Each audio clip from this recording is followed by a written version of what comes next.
Good afternoon, and thank you all for joining our last pre-event webinar. My name is Kaylee Havens, and I'm one of the co-chairs for Georgia Legislative Day 2021. As a reminder, Georgia Legislative Day will be next Wednesday, February 3rd, from 9 a.m. to 12 p.m. Following our scheduled programming, we have been working to schedule meetings with your elected officials over the phone or via Zoom. This is going to be a virtual event, and registration will end tomorrow, January 29th. So you still have time to register. Please make sure to provide your home address when you fill out that registration. We're about to put it in the chat for you. That way we can actually schedule meetings with your elected officials here in Georgia. We're thrilled to have Mr. David Hawkins with us today to share information about the counselor to student ratio here in Georgia. Mr. Hawkins is the Chief Education and Policy Officer for the National Association of College Admissions Counseling based in Arlington, Virginia. As we know, NACAC is our national nonprofit membership association that represents more than 15,000 high school counselors and college admissions officers throughout the US and around the world. NACAC is devoted to making the transition between high school and post-secondary education equitable, transparent, and fair. Mr. Hawkins holds a BA and MA in government from the College of William and Mary. Thank you for taking the time to share your expertise with our group. And without further ado, I'll pass it off to you, David. Thank you, Kaylee, and thank you, Emily, for having me here. And thank you all who are watching for doing the important work of advocating. I'm going to take a moment here to share my screen so we can get up our presentation. As you can see, I'm already in the middle of it. So let me go back to the beginning and put on my slideshow. There we go. Okay, so today we are going to talk about student to counselor ratios in Georgia. I think the first thing that I want to talk about before we get down to the numbers is just give you a little primer on what the student to counselor ratio actually is. I think it's fairly self-evident in the title that it is literally the ratio of students to counselors in a given area, whether it's a school or a district or a state or the nation. But the reason I asked the question right up front, what is it? And then next, how is it calculated? Is that when I talk about student counselor ratios today, we're going to be talking about K-12 ratios. So the number of students in K-12 education, public education in Georgia, as opposed to, say, the number of high school students compared to the number of high school counselors. Those numbers are, we can produce those numbers, but they're often very difficult to get to because there's so many different varieties of schools that end in grade 12. You have some 3-year high schools, you have some 4-year high schools, you have some high schools that still cover 7th and 8th grade, and then yet again, you still have schools that go from K all the way through 12. So it's important to know that when we talk about the student to counselor ratios today, and most of the time when you see them in the news or you hear them in the policy context, we're talking about the ratio of K-12 students to K-12 counselors.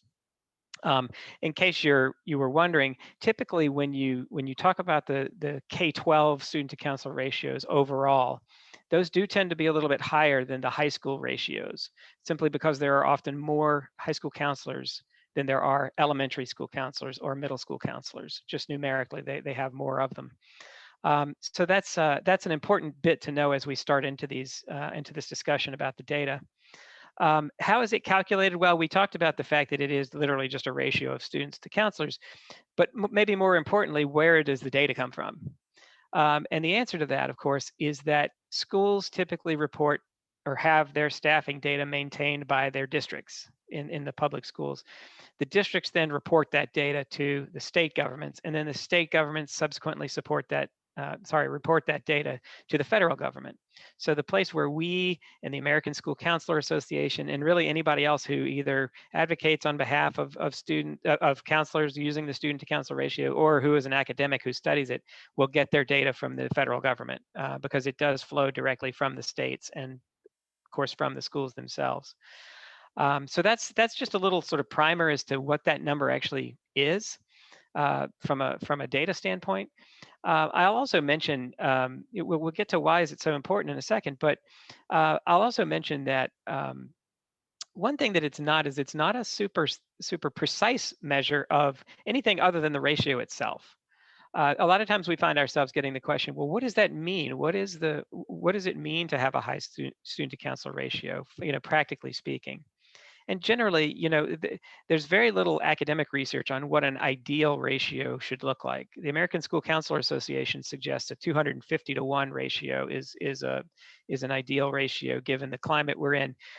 That is based mostly on very old research about what students need in terms of social and emotional counseling. There's a man named Ernest Boyer who wrote a book back in the 1980s that suggested that to do college advising well, a ratio of 100 students per counselor would be necessary to really effectively get students on the path to college.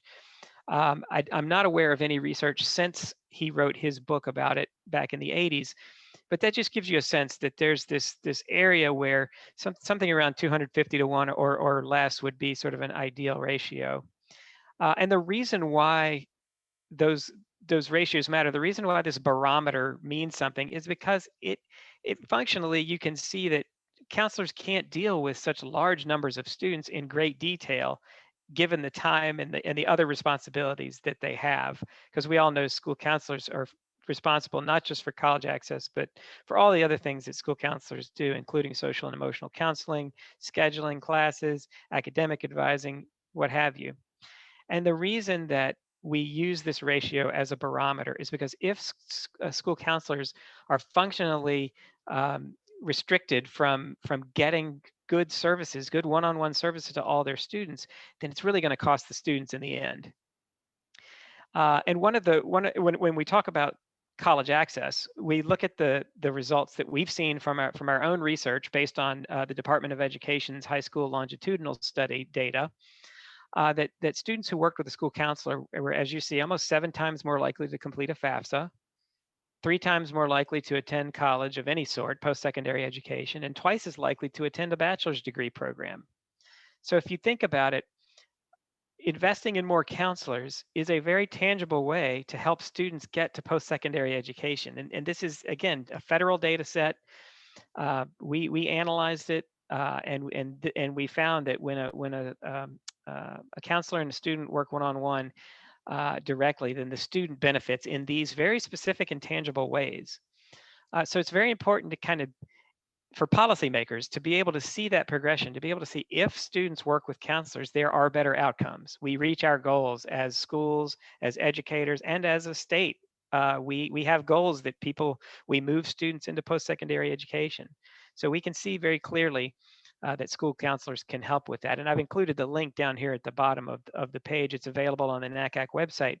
It's something that we really do want policymakers to know about. And in fact, I'll just mention that in Michelle Obama's final speech as First Lady, she mentioned these data, and I just about fell out of my chair when I heard the speech. I had no idea she was going to use them. But it's important for people to internalize this and understand that counselors do make a difference. So when we look at the student to counselor ratio in Georgia, a couple of things stand out. First of all, the current ratio, and I just had this updated yesterday, is 447 students per counselor.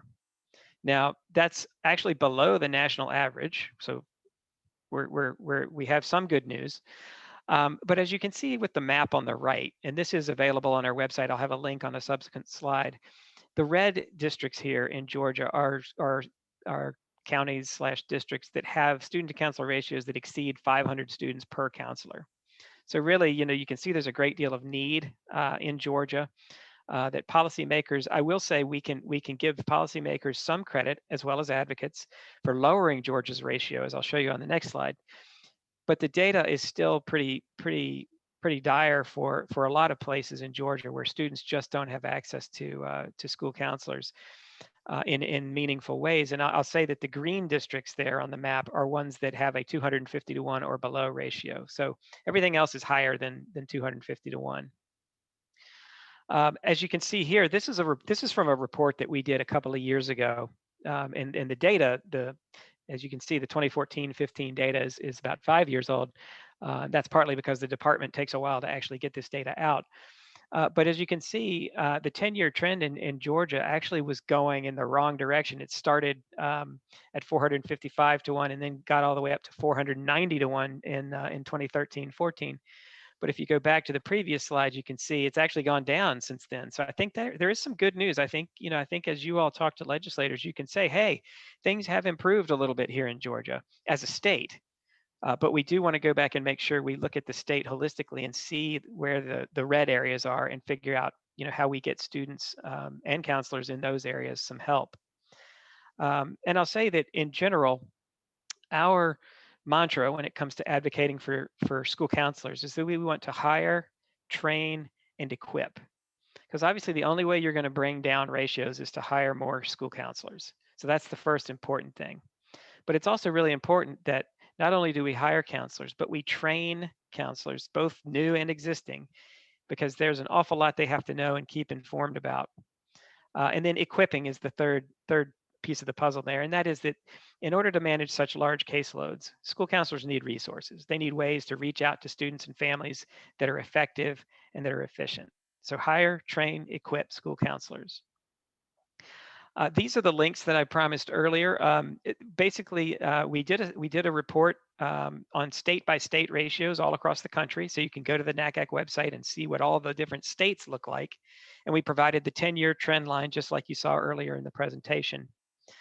We also more recently produced a series of maps, just like the one you saw with Georgia, where we got the student to counselor ratio by school district, and we were able to map out the district level data by state and show graphically how the state ratios break down when you look at sort of sub levels of measurement, because the state ratios can look pretty good if the trend line is going down.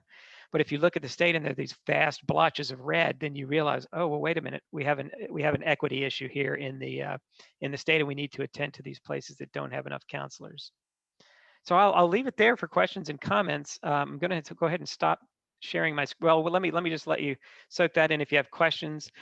We do post a lot of our policy information out on Twitter here at NACAC Wonk, so I'd encourage you to follow up, and certainly if you have questions, you feel free to reach out to me in either of these ways. So I will stop sharing now, and we'll see what kind of questions you have.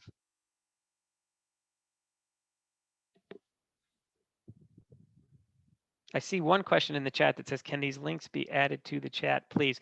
I'll tell you what, I will, why don't I send those around to Kaylee and Emily afterwards? I would have to sit here and fish around on my computer, or I guess I could actually copy them out of my PowerPoint as I talk. So let me go back and see if I can do that. You are also welcome to send them to us. We will actually send out the recording to everyone who attended today. It'll be on the SACAC YouTube. And with that, we can also provide those links so that you have access to them. Perfect. Okay. Yes.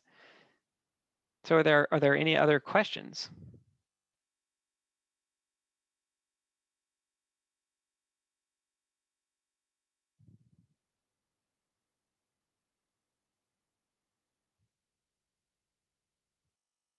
If not, I'm just now able to paste those into the chat. So there you have it.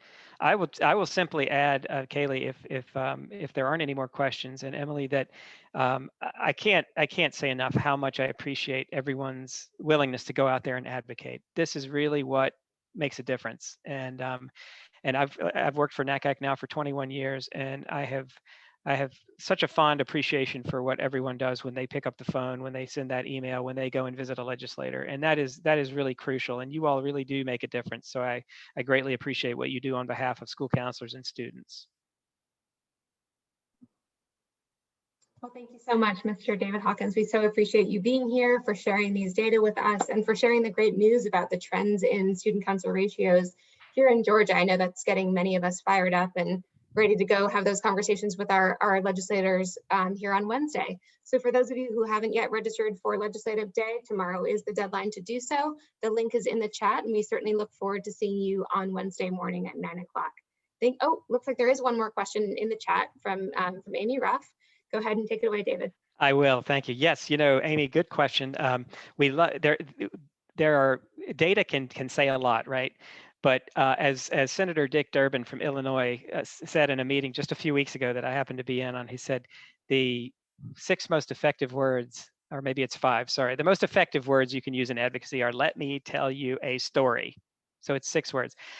You are the expert. You know what you experience day in and day out. You know the challenges your students face. So this data is helpful to give people a picture of the context, But when you infuse your own stories, your own challenges, your own difficulties, that is what is going to help move the needle, because policymakers really can relate to the stories that you tell. So that's a really critical part of advocacy.